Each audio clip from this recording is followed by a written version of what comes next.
Bismillah Rahman Rahim. There is a theme of chest pain and palpitations in cardiorespiratory module, and today we will discuss. As you can see, 1 hour allocated for each cognitive and psychomotor domain, and learning objectives are to discuss the diagnostic workup and management protocol for a patient with chest pain.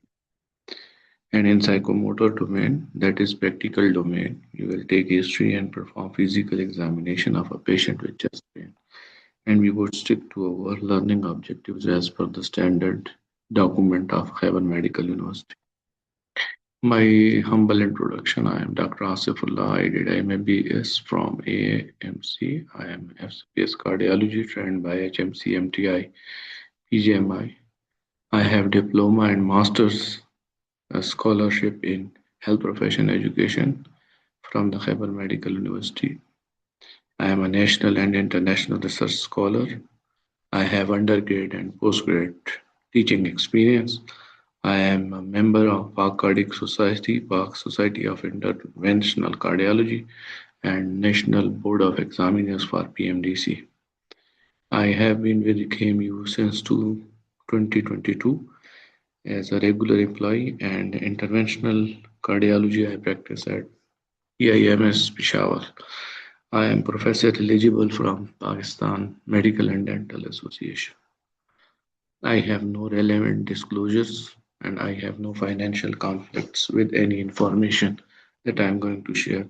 And the user discretion is advised as guidelines from American Heart Association and European Society of Cardiology are regularly updated, and you may be consulting them for updated information on managing cardiac patients, which are very fragile patients. Here, general rules are discussed. Specifics for each patient are tailored specifically. Pain in chest is indeed dreadful, and whenever someone says that I have a discomfort in chest, everyone is alert and worried. And fact check is that 1% of these all worrisome chest pains in primary care is the reason for their visit to hospital. But only 2 to 4% are actually unstable angina or myocardial infarction. So a big chunk is not related to cardiac causes. That is a relief. So most common causes of chest pain in primary care population. Chest wall pain in 20 to 50%, reflux esophagitis in 10 to 20%, and costochondritis in 13% people. All people think that only MI or myocardial infarction or ischemic heart disease kill patients. No. Acute coronary syndrome is one of the causes, but along with it, acute aortic dissection, pulmonary embolism, tension pneumothorax, pericardial tamponade, and mediastinnitis, for example, esophageal rupture, can kill people as well. The general approach should not be ignored in any situation. And is like someone with a scope zeroing on a target with his, we should go generally first and then specify the things later on.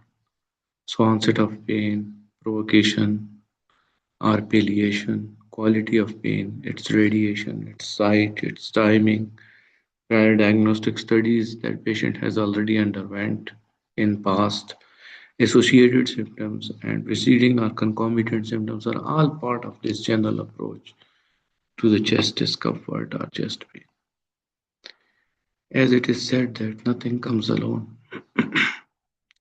So chest discomfort usually doesn't come alone and it may have a specific accompanying problem with it. For example, hypertension, diabetes mellitus, peripheral arterial disease, connective tissue disorders, bicuspid aortic valve, or pregnancy in females.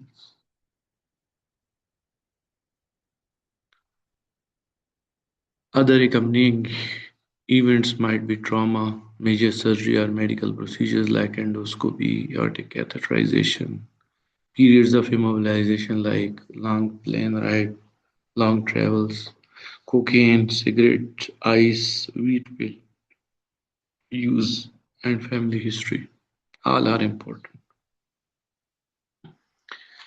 Whenever the pain or discomfort starts suddenly and immediate severity is reached, aortic dissection, pulmonary embolism, and pneumothorax are the usual precipitators, while gradual worsening occur with ACS, which occurs at rest, and a stable ischemic heart disease, which exacerbates with exertion and relieves with rest. Pain quality. Pain, it may not be actually pain, it would be just a discomfort. And the patient may say that he is having pressure, heaviness, tightness, band like feeling, fullness, or squeezing. Ischemia is less likely if discomfort is knife like, sharp, pleuritic, or positional. And sharp pain may also accompany pulmonary embolism, pneumothorax, or pericarditis. Pain location was studied as a Levine sign positive, and Levine studied the patterns and he pointed out that a closed fist over the chest is more correlated with the MI, and it may be cardiac origin chest pain. And pain radiation is typically to the left arm, but beware of the atypical. The atypical symptoms may be weakness, maybe dizziness, maybe lethargy, maybe fatigue, maybe feeling weak, in elderly, in diabetics, in female.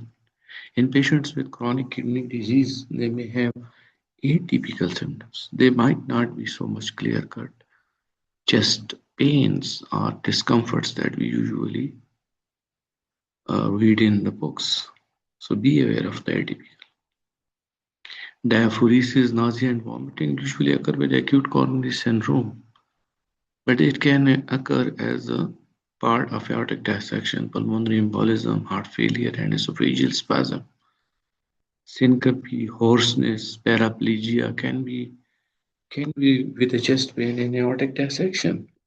Dyspnea, tachypnea, tachycardia, and fever in pulmonary embolism and pneumonia, while nausea and belching may actually be inferior wall MI, sometimes diarrhea in inferior wall MI. Physical examination we will discuss further in detail later on, but there are usually no clear cut findings in initial ACS, and immediately right life threatening cause for chest pain tend to appear anxious and distressed and may be diaphoretic and dyspneic. If patient has aortic regurgitation, murmur with pulse deficit, shocks and paraplegia on a physical examination, it is aortic dissection. Patient has focal wheezing or asymmetry, extremity swelling, it is pulmonary embolism. ECG should be done within 10 minutes, but it detects less than 50% of MIs. That is unfortunate. So you have to do serial ECGs. New ST elevation at J point. J point is the connection of ST segment with the QRS complex. The J point in two contiguous leads more than or equal to 1 mm in all leads other than V2 to V3. And for V2 to V3 more than or equal to 2 mm males above 40, 2.5 mm males less than 40, or 1.5 mm or above in females regardless of age is considered new ST elevation at G point. New horizontal or downsloping ST depression above or equal to 0.5 mm in two contiguous leads and RT wave inversion more than 1 mm in two contiguous leads with prominent R wave or RS ratio more than 1 indicates that it is significant for ischemia. Troponins are a blood test. They elevate within 3 hours, peak at 12, and remain elevated for 7 to 10 days. Symptoms for more than 2 hours and initial value of troponin T is below the level of detection, less than 6 nanogram per liter. and these patients can safely have acute MI ruled out with just a single value. So troponin is a reassuring test as well. But if it is raised, it has to be followed. But troponin, one should not become tropomaniac. Some people become tropomaniac and do troponin only without taking history and doing any ECG. So there are many problems with troponin measurement in analytical, clinical, and non-cardiac causes. For example, heterophile antibodies, rheumatoid factor, microparticles, fibrin clots in the sample, hemolysis, lipemia of ecteric sample, analytical failure can lead to erroneous troponin reports. So you should not just only rely on troponin. In a proper clinical scenario, you should use it. And in cardiac causes other than MI, myocarditis, pericarditis, pathologies of your cardiac valves, hypertrophic cardiomyopathy, severe arrhythmia, severe heart failure, cardiac trauma, chemo, cardiac amyloidosis, sarcoidosis, and rejection of heart transplantation might be causing a raise in troponin. Any of them is not related to MI, except post-MI pericarditis. While in clinical extracardiac causes pulmonary embolism, pulmonary edema, severe hypertension or hypotension, chronic renal failure, hypothyroidism, stroke, sepsis, snake bites, sickle cell disease, physical exertion, ketoacidosis, and carbon monoxide poisoning all can lead to troponin raise. So you should take a proper history considering these factors and then order troponins and ECG, etc. There is a simple score for OPD used by general physicians. It is called heart score, in which you take five things into your consideration in history, ECG, age, risk factors, and troponins, initial troponins. So it is HEART. History. If you are slightly suspicious, score is 0. If you are moderately suspicious, score is 1. If you are highly suspicious on this history to be a cardiac problem of ischemia, you give 2 marks. If EKG is normal, 0. Non-specific changes, 1. Significant ST changes, 2. Below 45, 0. 45 to 64, 1. More than or equal to 65, 2. No risk factors, 0. 1 to 2 risk factors, 1. More than or equal to 3 risk factors or atherosclerotic disease, 2. Troponins less than upper limit normal, 0. 1 to 3 times upper limit, 1. More than 3 times upper limit, 2. So you calculate the total score. You will use it on many patients.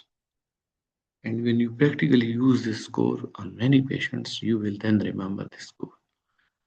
Otherwise, just remembering from the book or reading it again and again will not make you remember it. So practically use it whenever you are interacting with a chest discomfort or chest pain patient. So if there is a low risk patient, you do serial troponins and they are negative, you send the patient home. And if serial troponins are positive, you involve cardiology people. And if it's a high risk score and serial troponins are negative, you admit for observation immediately and send the request to cardiology for their consultation and admission. And they might go for stress testing or cardiac imaging. And in high resource setting, you may have good cardiac imaging available to decide there and then whether the patient is having any cardiac issue. For example, CT coronary angiography or triple screen CTA, which rules out 3 problems of aortic dissection, MI, and pulmonary embolism. This is a sample echocardiographic image, and as you can see, there is some movement issues in the effectivity of contraction is lost in this running image. This is a coronary angiographic image, and you can see a stenosis in the artery. There are diffuse stenosis here and here, and you can see this is very tight stenosis on coronary angiogram, and it has open with stent. This mesh-like thing is the stenting. Here is a tracing that you is showing ST elevation, ST elevation, premature ventricular contraction. And if you ignore PVC, the PVC increase, and if you ignore this, would lead to further escalation and lead to VT.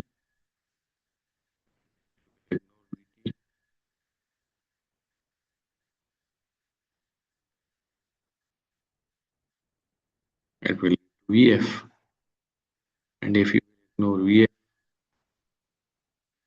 that will lead to obviously asystole, and asystole lead to death. So at any time that you ignore anything, you are destining the patient for death. So clinicians must immediately evaluate the following emergency conditions: aortic dissection, pulmonary embolism, tension in thorax, esophageal rupture, and acute coronary syndrome whenever they come across chest discomfort. History taking of onset of pain, provoking relieving factor, quality of pain, radiation severity, and time duration are important. In physical examination, you will assess the general distress level, cyanosis, diaphoresis, pallor, and level of consciousness. And severe sweating and anxiety may suggest myocardial infarction. Vital signs are important. Blood pressure, heart rate, respiratory rate, temperature, oxygen saturation, and hypotension may be a serious indicator for cardiogenic shock or aortic dissection. And cardiovascular examination will include inspection, palpation, auscultation, and identification of murmurs. Depending upon the stage of the patient, S3 gallop is heart failure, friction rub is pericarditis. In new systolic murmur may be papillary muscle rupture. Usually in initial, these findings are not there. And in respiratory examination, crackles at the lung basis of heart failure, reduced pet sounds and pneumothorax, pleural rub of pulmonary embolism or pleural pleurisy or pleural rub due to pneumonia. And respiratory findings help differentiate pulmonary causes from cardiac causes. Chest wall examination is important. We have abscesses and CA breast and herpes. They may be having pain and they may not be giving good history. Sometimes you have to see for the locality of pain. Simple inspection and palpation help, and any reproducible pain and palpation may be costochondritis. However, it can be a pulmonary embolism. So don't take every tender just as simple costochondritis. It may be pulmonary embolism as well. So thank you so much for listening. And I have a Google form. I will send you after the lecture and you will fill it and then I will put your attendance on that. Thank you so much.